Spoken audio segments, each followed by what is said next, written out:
Hello everyone, खमागण and welcome to the world of Suryagam. फिर से मैं आप लोगों के सामने एक और नया रियल सुपरनैचुरल एक्सपीरियंस लेकर। वो कहते हैं ना, बाकी सब सपने होते हैं, अपने तो अपने होते हैं।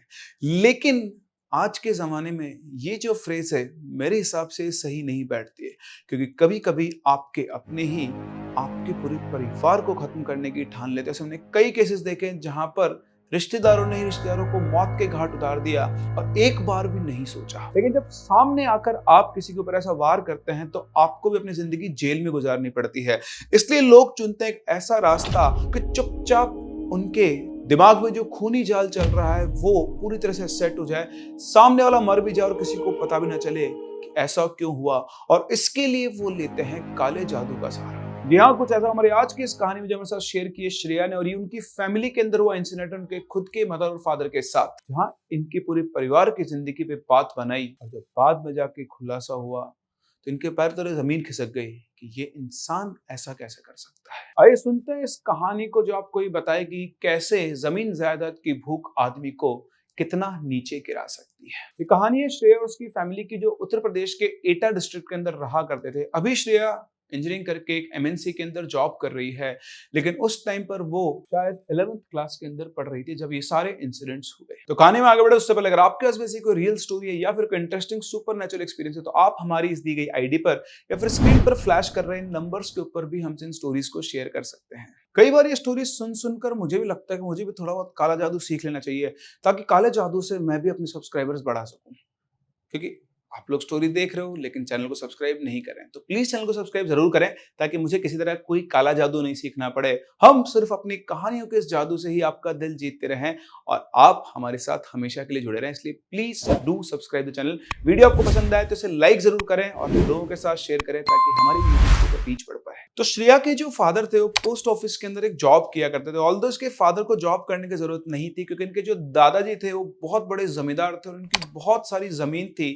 और इनके फादर जो थे वो इनके ग्रैंडफादर दादाजी के इकलौते बेटे थे, तो ऐसा सच उनको काम करने की जरूरत नहीं थी, क्योंकि उनको जो पोस्ट ऑफिस से सैलरी मिल रही थी उससे कई गुना ज्यादा सैलरी उनकी साइड बिजनेस से, साइड इनकम की तरह से आया करती थी। लेकिन क्योंकि वो फालतू ना बैठे, फालतू घर, दिमाग शैतान का घर ही उनका फिलॉसफी थी कि फालतू बैठूंगा दिमाग में 10 चीजें, इससे बढ़िया है कि मैं काम करूं, अपना चिल मारूं। पैसे कैसे उनको कोई प्रॉब्लम नहीं थी। अब जब तक श्रेया और उसका छोटा भाई नकुल, मतलब श्रेया खुद छोटी थी तब तक तो ये लोग इनके दादा दादी के साथ वहीं पर अपने गांव रहते थे। लेकिन श्रेया की पढ़ाई को आगे बढ़ाने के लिए इनके फादर ने ये डिसाइड किया कि वो लोग अब शहर में जाएंगे।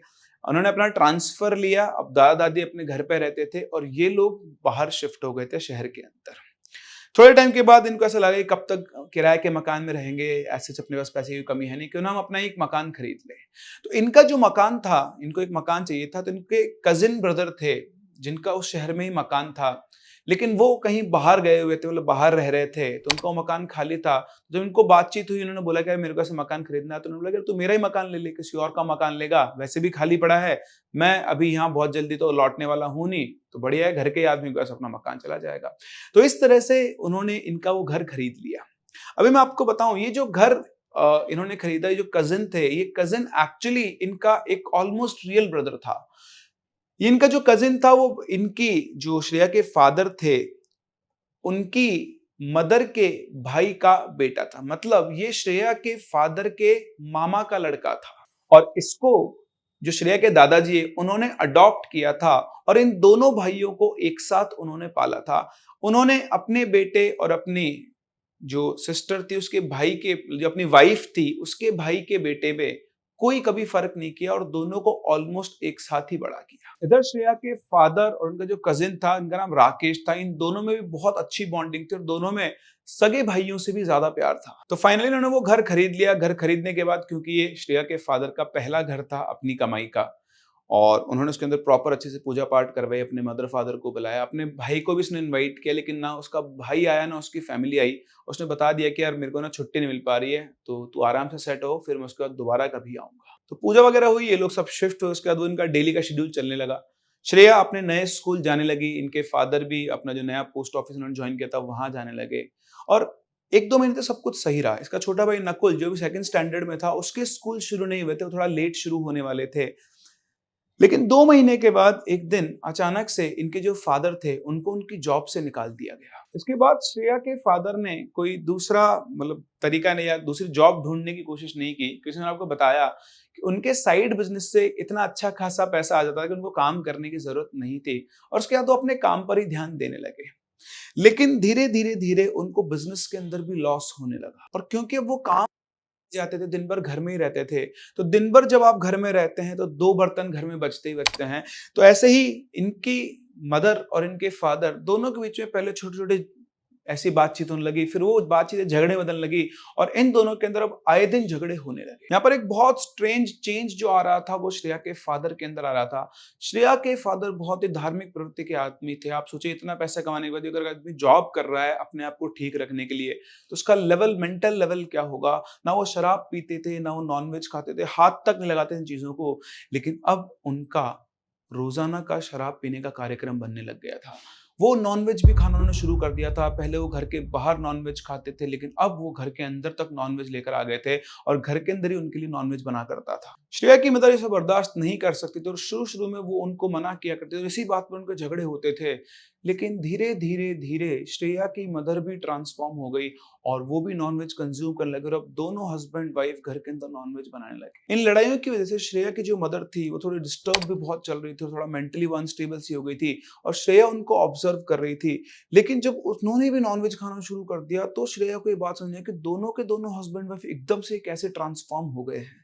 इनकी मदर रात रात भर सोती नहीं थी, घर के अंदर घूमती रहती थी। कई बार ऐसा हुआ कि रात के टाइम पर किसी कोने में बैठ के रोती हुई मिली और जब उनसे पूछा गया क्या हुआ तो वो बोलती कि उनको कुछ भी याद नहीं है। जो इनका छोटा ब्रदर था नकुल, उसको मारना पीटना उन्होंने शुरू कर दिया था और एक दिन तो हद तब हो गई जो अपने सारे कपड़े उतारकर घर की बालकनी में जाने वाली थी। वो तो भला हो श्रेया उस टाइम पर प्रेजेंट थे। उसने अपनी मम्मी को जब ऐसे जाते हुए देखा तो वो पकड़ के उनको कमरे के अंदर लेकर आई और उनको समझाया, मम्मी पागल हो गई हो, क्या कर रही हो तुम। तो उनको होश आया तो उन्होंने बोला क्या कर रही थी, तो उसने समझाया कि आप ऐसे करके बाहर जा रही थी। यहाँ पर श्रेया को ऐसा लगा कि यार ये कुछ ना कुछ चल रहा है, यहाँ पर कुछ भी नॉर्मल नहीं है, कुछ ना कुछ ऐसी चीज है। क्योंकि श्रेया को पैरानॉर्मल के अंदर विश्वास था, वो इन चीजों को समझती थी और उसकी एक बहुत बड़ी आदत थी किसी भी प्रॉब्लम की जड़ तक पहुंचना और उसके बाद उसका सोल्यूशन निकालना। उसे इतना तो समझ में आ गया था कि पिछले 2 महीने में घर के अंदर जो भी कुछ हुआ है वो सब नॉर्मल तो नहीं है, कुछ ना कुछ ऐसी चीज है, कुछ ना कुछ ऐसा राज है जो छुपा हुआ है जिसकी वजह से उसके मदर फादर बदल गए हैं और वो इस तरह से बिहेवियर शो कर रहे हैं। इसके बाद श्रेया ने अपने घर के हर मेंबर पर नजर रखना शुरू कर दिया। उसके फादर क्या कर रहे हैं, उसकी मदर क्या कर रही है, दादाजी के घर पे क्या चल रहा है। उसने देखा, ऑब्जर्व करना शुरू कर, देखा कि उनका जो बिजनेस था, जो फला फूला बिजनेस था, वो धीरे धीरे श्रिंक हो रहा था, वो डाउन जा रहा था। जो इनके दादाजी की जमींदारी की जमीनें थी वो बिकना शुरू हो गई थी और इतना ही नहीं, अपनी जमीन के केस के चक्कर में इनके दादाजी को जेल तक जाना पड़ा। उसने ये भी ऑब्जर्व किया कि उसकी मदर जो हर दिन पूजा पाठ करती थी, पूजा पाठ के बिना वो खाना तक नहीं खाती थी, उन्होंने पूजा पाठ करना बंद कर दिया। उसके फादर जो एक काफी स्पिरिचुअल इंसान थे, उन्होंने सब कुछ बंद कर दिया था। वो एक पक्के शराबी बन चुके थे और आए दिन उनकी मदर को मारना, उनके भाई को मारना, ये उनका काम बन चुका था। अब ऐसी एक रात श्रेया पढ़ाई कर रही थी। श्रेया का जो घर था वो 2 हिस्सों में बटा हुआ था। नीचे ग्राउंड फ्लोर पर किचन था और लिविंग रूम था और ऊपर इनके खुद के अपने अपने पर्सनल रूम्स थे।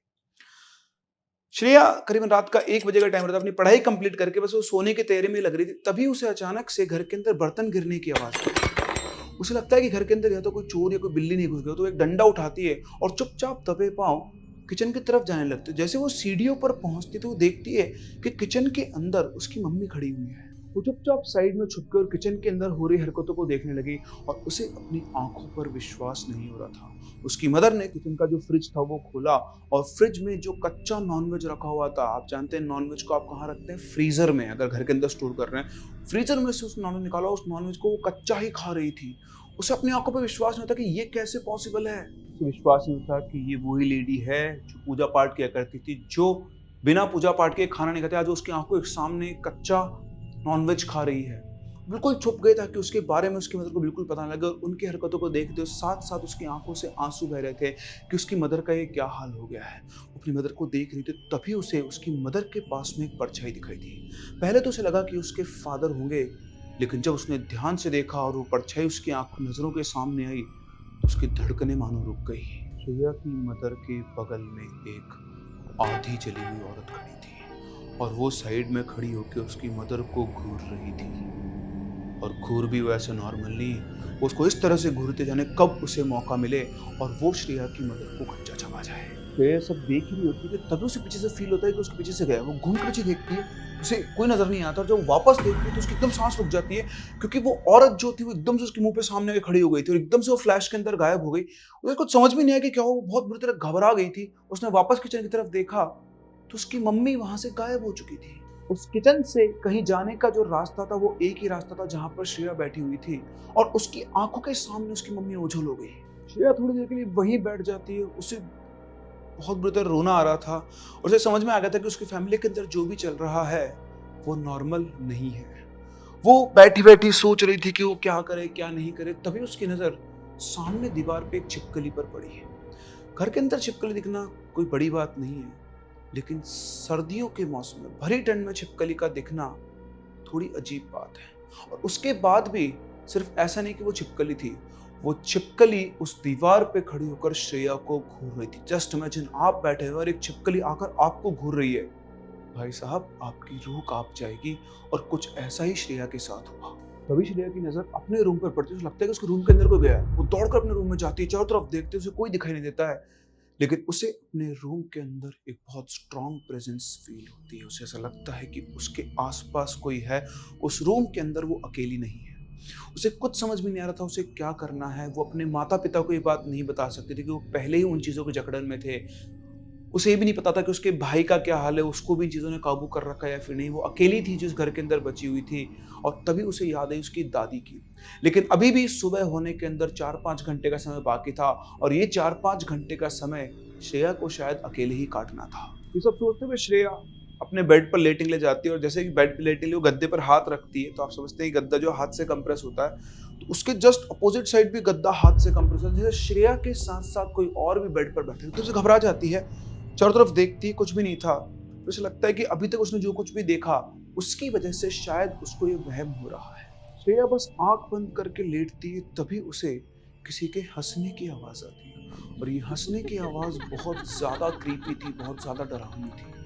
श्रेया की हिम्मत नहीं थी कि वो दोबारा आंख खोल ले। वो अपनी चादर से अपना मुंह ढक लेती है और जैसे अपना मुंह ढक के वेट करती है कि आवाज बंद हो, आवाज बंद होने की जगह उसकी इंटेंसिटी बढ़ती जाती है और उसे इन आवाज से साफ साफ लग रहा था कि यहाँ एक नहीं, ऐसा लग रहा था कि बहुत सारी औरतें उसके कमरे में आकर उसको देखकर ही हंस रही है। तो सब कुछ उसकी सहन शक्ति से बाहर हो जाता है। एकदम से चादर खोलती है और खोलती देखती तो रूम में बिल्कुल सन्नाटा, वहां पर कोई भी नहीं था। उसे समझ में नहीं आता कि एकदम से आवाजें बंद कैसे हो गई है। वो फिर अपनी आंख बंद करके चादर ओढ़ती है और दोबारा से एक और चीज होती है। उसे अपने रूम का गेट खुलने की आवाज आती है और वो भी इस तरह से कई सालों पुराना बंद गेट खुल रहा है। श्रेया ने हल्का सा चादर उठाकर देखा तो श्रेया इस टाइम पर ऐसे राइट करवट लेकर सो रही थी और गेट उसके सामने था। उसने देखा कि उसकी मम्मी उसके रूम में आई है। वही तो देख चुकी थी कि उसकी मम्मी भी नॉर्मल कंडीशन में नहीं है, पर वो देखना चाह रही थी कि वो क्या करती है। चुपचाप अपने आप छुपाए रखा। उसने देखा कि उसकी मम्मी उसके जस्ट अपोजिट साइड चली गई है। मतलब वो राइट करवट करके लेटी हुई थी और उसकी मम्मी उसके लेफ्ट मतलब उस तरफ चली गई है। श्रेया की हार्ट बीट बहुत तेज हो जाती है। वो चुपचाप वेट कर रही थी देखने क्या उसकी मम्मी उसके सामने वापस आती है। 5 मिनट गुजर गए। कमरे में अटर साइलेंस, बिल्कुल सन्नाटा। उसे पता है कि उसकी मदर उसके पीछे की तरफ खड़ी है। बहुत देर तक जब कोई हलचल नहीं होती है तो वो हिम्मत करके घूमती है और जैसे ही घूमती है उसकी हालत खराब हो जाती है। उसकी मम्मी उसी को बहुत ही अलग नजरों से घूर रही होती है। उनके फेस पे पूरे बाल बिखरे हुए थे और वो बहुत अजीब नजरों से श्रेया को घूर रही थी। श्रेया की हालत बहुत खराब हो गई थी। वो कुछ सोच पाती उससे पहले उसकी मम्मी उसके पास आती है, उसके खींच खींच के 2-3 थप्पड़ मारना शुरू होती है। थप्पड़ मारती है, उनको धक्का देकर चिल्लाते हुए भागती है सीधा अपने पापा के रूम की तरफ और बाहर जाके उनका गेट बजाने लगती है। लेकिन उसके पापा उठकर गेट नहीं खोलते। लग रहा था कि वो बहुत गहरी नींद में या किसी ने उनको बेहोश कर दिया है। वो चिल्लाती है पर उसका गेट नहीं खुलता है और पीछे से उसकी मदर चलती हुई आती है और उसकी मदर उसके पीछे खड़े होकर बोलती है, अब तू नहीं बचेगी, तुझे कोई नहीं बचा सकता। और वो एकदम से हंसना शुरू करती है। जब वो हंसती है तो उसके अंदर से 2 तरह की आवाजें आती है, एक आदमी की और एक औरत की। श्रेया की डर से हालत खराब हो गई थी। उसे समझ नहीं आता उसे क्या करते। उसे याद आता है कि उसे हनुमान चालीसा पढ़नी चाहिए, बट वो जितनी बार हनुमान चालीसा पढ़ने की कोशिश कर रही थी उसको शुरुआत के वर्ड ही याद नहीं आ रहे थे। तभी उसकी मम्मी पीछे आती है और उसके ऊपर एक झपट्टा मारती है। इतना करते उसकी आंख खुलती है। श्रेया ये सब सपनों में देख रही थी, लेकिन ये सपना इतना रियल था, सब कुछ उसके साथ हो रहा हो और उस सपने में जो उसके घाव लगे थे, जिसके गाल पे थप्पड़ लगे थे, उनका दर्द उसके पास अभी भी था।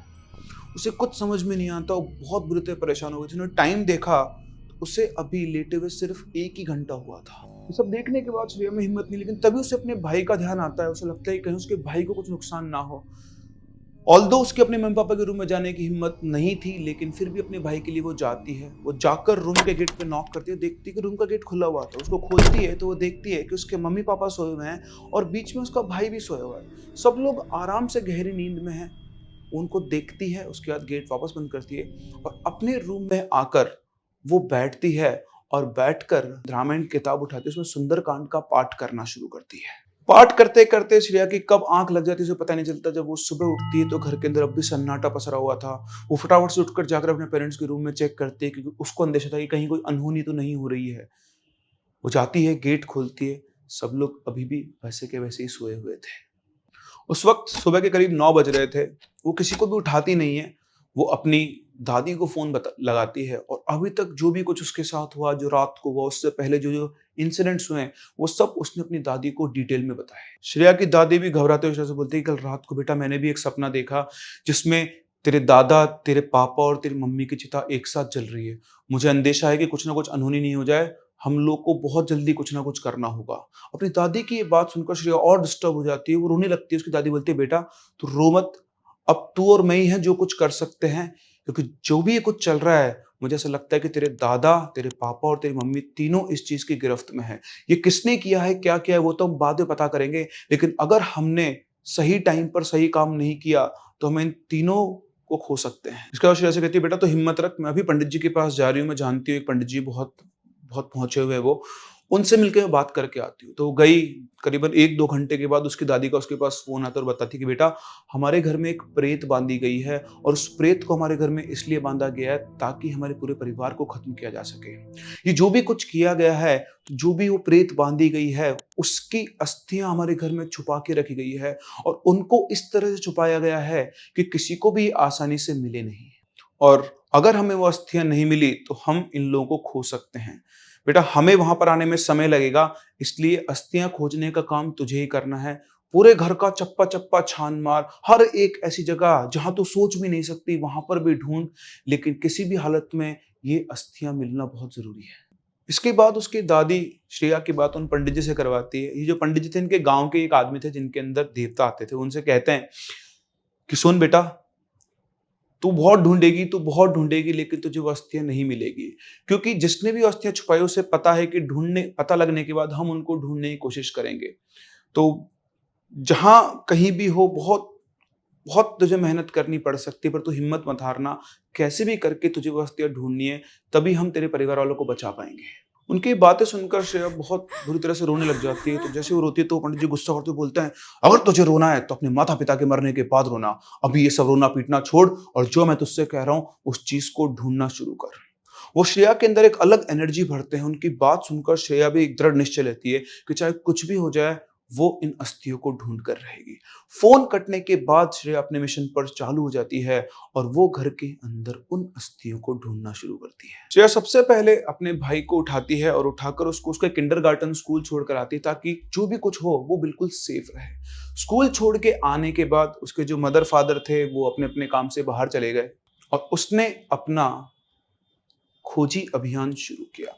घर का हर एक कोना, हर एक कमरा, पलंग के नीचे, दीवार के पीछे, अलमारी के नीचे, अलमारी के पीछे, अलमारी के ऊपर, हर एक खोपचे में, हर एक छोटे छोटे छेद के अंदर ढूंढा। कहीं पर उसे कुछ भी नहीं मिला।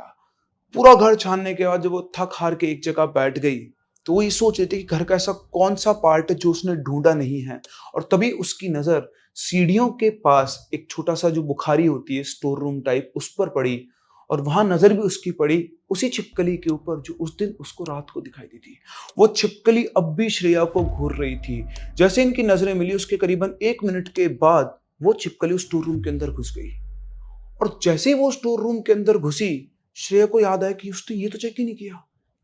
वो उसका गेट खोलती है। वो छोटा स्टोर रूम था, अच्छा खासा स्टोर रूम था, इसके अंदर श्रेया आराम से खड़े होकर घुस सकती थी। वो अंदर जाती है और अंदर जाकर वो उस रूम का मुआयना करना शुरू करती है। वो सब कुछ देख ही रही होती है, तभी अचानक से स्टोर रूम का गेट अपने आप बंद होता है और बंद होते ही उसको ऐसा फील होता है कि पीछे कोई है, उसको प्रेजेंस फील होती है।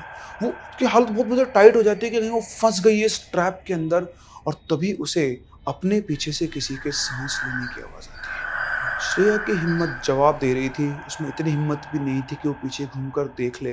बस उसे ये फ़ील होता है कि कैसे भी करके वो इस कमरे से बाहर भाग जाए। श्रेया इस प्रेज़ेंस को इग्नोर करके अपना काम करना शुरू करती है, क्योंकि पंडित जी ने उसको साफ-साफ कह दिया था कि जब तू ये काम करेगी और तो उस समय पर तेरे सामने बहुत सारी विपदाएँ आ सकती हैं।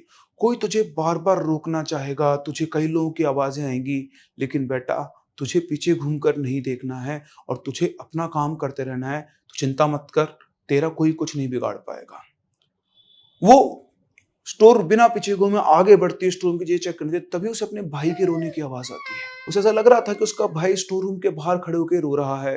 वो पीछे घूमने वाली थी, तभी उसके दिमाग में दोबारा से बात आई पंडित जी की कि उसको पीछे घूमकर नहीं देखना है, हो सकता है ये एक तरह का छलावा हो। वो फिर से उसको इग्नोर करके चीज़ों को पूरे स्टोर रूम के अंदर एक-एक चीज़ को उठाकर वो कुछ ऐसा ढूँढना शुरू करती है जो कि बाकी चीज़ों से अलग हो। श्रेया फिर से चीज़ें ढूँढ देगी, फिर से उसके कानों में एक आवाज़ आती है, एक बूढ़े आदमी की आवाज़। मेरी बात सुनो, मेरे साथ चलो।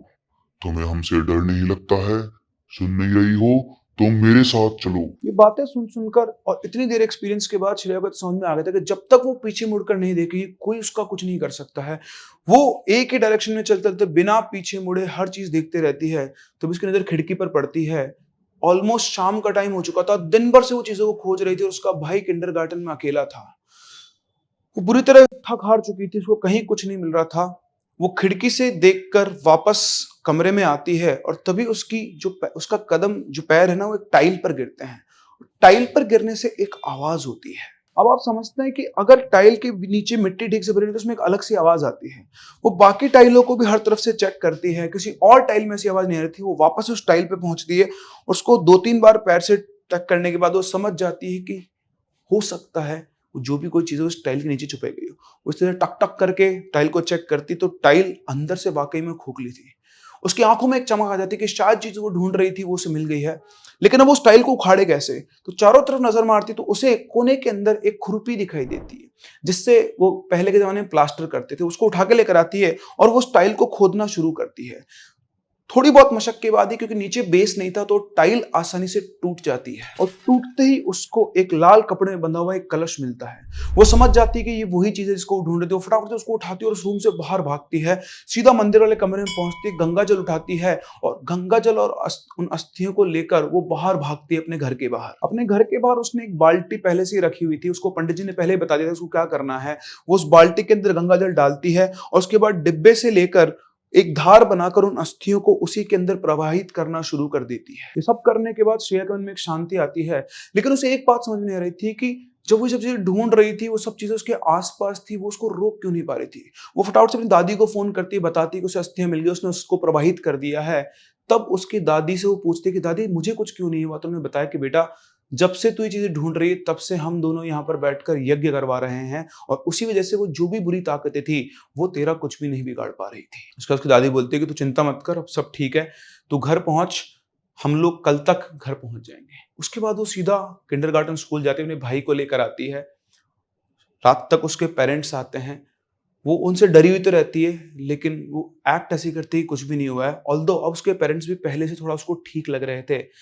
वो बोलती है कि आज मैं उसका जो भाई था उसको लेकर अपने पास ही सोती है और अगले दिन सुबह जब डोर की बेल बजती है तो भागते हुए गेट को खोलती है, क्योंकि उसे पता था कि कौन आया है।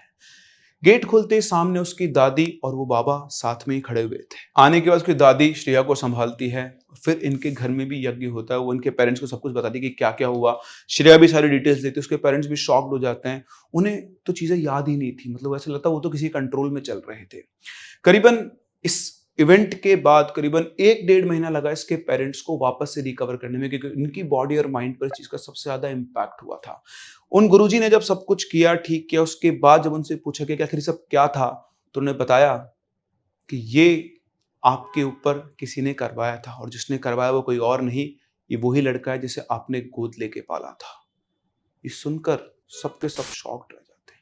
वो भाई जिसे श्रेया के फादर अपने सगे भाई से भी ज़्यादा प्यार करते थे, वो लड़का जिसको इनके पिताजी ने अपने बेटे की तरह पाला था, उसने इनके साथ ये सब किया। क्यों? क्योंकि श्रेया के फादर जो थे वो अपने पिताजी के इकलौते बेटे थे और उनकी ज़मीन जायदाद जो थी वो बहुत सारी थी और उसकी नज़र थी उस पर। जब श्रेया के फादर ने घर ढूँढने की बात कही तो उसने कहा कि यार तू मेरा घर खरीद ले। मार्केट रेट से कम रेट में उसने उनको घर दिया। बोला तो भाई तुझसे क्या पैसे लूँगा। लेकिन घर लेने से पहले ही उसने उस घर के अंदर वो सारा इंतज़ाम कर दिया था कि जब ये परिवार इस घर में आकर रहे तो ये दोबारा इस घर से जिंदा ना निकले, पूरा का पूरा परिवार खत्म हो जाए और उसके बाद सारी जमीन जायदाद उस इंसान की हो जाए। जाल तो उसने बहुत बेहतरीन बुना था, लेकिन कहते हैं ना कि हर गलत इंसान का प्लान सक्सेसफुल हो इसकी कोई गारंटी नहीं है। दुनिया में अगर बुराई है तो अच्छाई भी है। पता नहीं कैसे किस तरीके से उसने उस अधजली औरत की आत्मा को उस घर के अंदर बांधा और उसको टास्क दिया गया था इस परिवार को खत्म करने का। धीरे धीरे वो अपने काम में सफल भी हो रही थी, लेकिन इस परिवार की एक बच्ची की सजगता से सब कुछ ठीक हुआ। इसकी दादी और उसने मिलकर अपने परिवार को बचा लिया। इसके बाद उनका जो ब्रदर था, आई होप उसको जमीन जायदाद से बेदखल कर दिया होगा। और जैसा मैं आपसे कहता हूं, कर्म, उसके कर्म बुरे थे तो उसकी सजा उसको यहीं पर मिलेगी। तो देखा आपने कैसे जमीन जायदाद दौलत के नशे में आकर लोग अपने परिवार वालों को भी नहीं छोड़ते हैं। ऐसे एहसान फरामोश लोग जिनको किसी ने जिंदगी भर सहारा दिया, पाला पोसा, वो कुछ पैसों के लिए किसी की जान से खेलने से भी नहीं डरते हैं। ये थी हमारी आज की कहानी। हम लोग मिलते हैं अपनी अगली कहानी में। तब तक के लिए keep loving and keep listening.